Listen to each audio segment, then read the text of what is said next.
Carol Malone, your Union Jackass. Right, my Jackass is every single civil servant who refuses to go back to the office, who are spending 3 days at home. You know why? Particularly the Mail on Sunday broke a story yesterday, and it said that because of this, that hundreds of Britons who were left in Afghanistan were left behind because had the civil servants been at work, they would have seen the paperwork. You can only view this kind of paperwork in a government setting about these people who are trying to get back here and saying why they needed to get back. But because they weren't in their offices, they never saw these papers. So people have been left behind in Afghanistan because of them, which is shocking. And add to that the fact that, you know, we don't have as many HGV drivers on the road because of them, because they're not there processing the licences. That is adding up to the shortages. They should be ashamed of themselves. They're being paid, a lot of them are being paid London waiting allowance. I wonder if they've given that back when they're sitting at home in their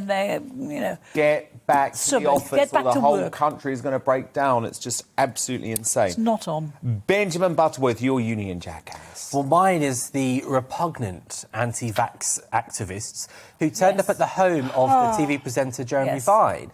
Now, Jeremy Vine doesn't express his opinion on these things. He plays devil's advocate with all sides of the argument, both for the BBC and for Channel 5. So he was an utterly bizarre person to target, and they didn't just sort of complain about something he'd done. They turned up at his home, they handed a notice to his wife, they threatened to close down the street. It was pure intimidation. And this was appalling because Rachel, his wife, was at home alone, and she would have been worried and scared by this because she didn't know how many... Shall we have a look at what happened? Yes, let's have a look at what happened.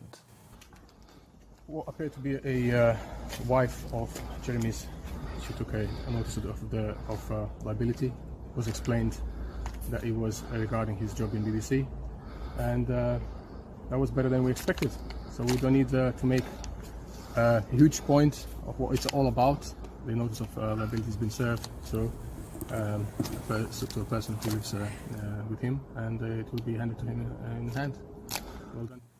That's Carol. pretty. You know, it's got nothing to do with Jeremy Vine per se. It's got to do, if you have a beef, it's with the BBC and their policy. So protest at the BBC, not at someone's home. You don't go to someone's home and present them with an injunction when their wife's at home alone. And no doubt his daughters were there too. It's just not on. Yeah, it's completely violent. These anti-vaccine activists are incredibly dangerous at the best of times. But when they're trying to intimidate people in public life... Women and children. Everyone should be united in saying that they've got no place if they're behaving like that. Well, I think they have a right to protest. I think they should be protesting Not at the homes. the BBC. I don't think they should be targeting any individual presenters' homes. And I agree with you. Jeremy Vine's a very odd one to target, given that he is studiously impartial. He's absolutely. Yeah. But I think, you know, I spoke to Jeremy about it yesterday, and he said, I don't think they understand that when I argue with someone, it's because you have to put the other side. He has to take the opposite point of view. He does it. I mean, Ben and I... And sometimes he takes quite an extreme And he does position. that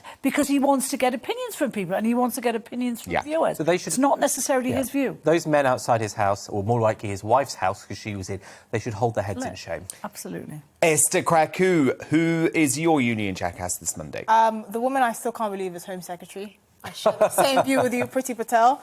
So you agree on that? Yeah, I'm just over the empty promises.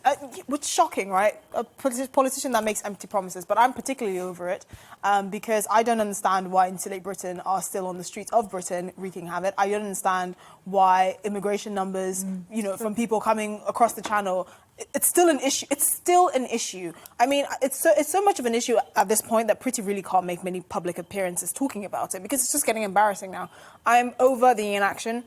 If it was anyone else, they would have been out of a job. I'm so sick of this mediocre attitude towards politicians for not doing anything. And really, the Union Jackass should be Boris for keeping her in her job. Didn't you think, Esther, when she got that job, I had great hopes. I was so excited. I thought she was tough. I thought she was going to take no nonsense. Because she says all the right things. Yeah, but then doesn't follow through. And the thing is, here's the thing, right?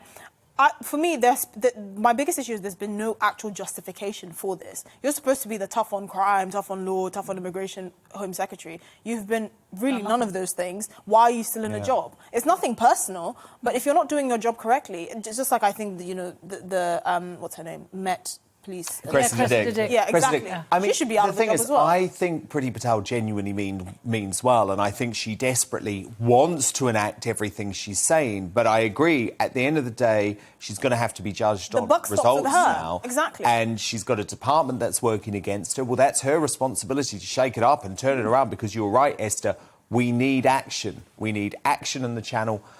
We need action on Insulate Britain. We need action on issues with the police. And Dan, she needs to talk to the cops too, because I just have this feeling that the police in this country they're not with us in wanting to stop these protests and stop this criminal behaviour. Which is just terrible. They're behaving like, terrible. they're Well, look, friends.